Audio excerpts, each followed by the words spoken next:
אנחנו בבית של אילנה המקסימונת. אילנה, תספרי לי קצת על החוויה שלך מול השירות שלי.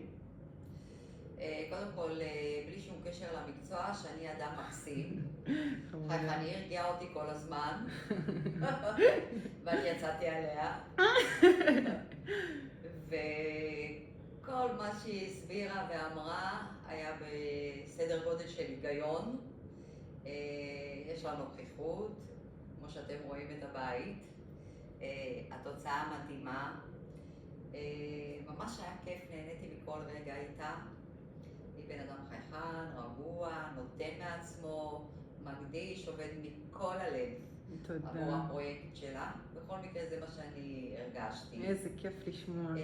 תמיד מייעצת. הייתי זמינה לך כל פעם שאת צריכה אותי? זמינה, תכף אני חוזרת, גם אם היא עסוקה, היא תמיד חוזרת, שירותית מאוד, אדיבה, מנומסת, והכי חשוב, ואני כועסת, שאני תמיד עם חיוך.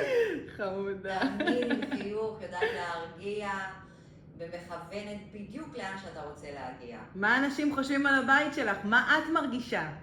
אני התחברתי בשניות לבית, מאוד איזה מאוד כיף. אהבתי, ואין אדם שנכנס לכאן ולא אמר וואו. מהמם, מדהים. יצא לך פרויקט באמת מקסים. מדהים. באמת מקסים, מתאים יפה. לכם, קטן ויפה, נכון, אבל כל מנוצל דבר נכון. כל דבר במקום, באמת. ולגבי הספקים שסיפקתי לך, מה את חושבת עליהם? הספקים מקסימים, עדינים, חמודי, אין עליו. איזה כיף לשמוע. בקיצור, היה נעים לעבוד עם כולם, באמת. נוחים, אמינים, המחירים סבירים, לא יקרים, יחסית לשוק, מדהים. היה לך כיף? היה לי נהנית כיף מאוד. מהחוויה הזאת? מאוד. היה זה הכי לי כיף, אני חשוב. לא מצטערת לרגע שעשיתי את זה. איזה כיף. תודה רבה לך אילנה על כל מה שאת מאוד עשית בשבילי מספק. גם, ותודה רבה שהייתי חלק מהשירות שלך, ובאמת נהנית איתך לאורך כל התהליך הזה, ואני שמחה שקיבלנו תוצאה כזאת בכיף. מקסימה.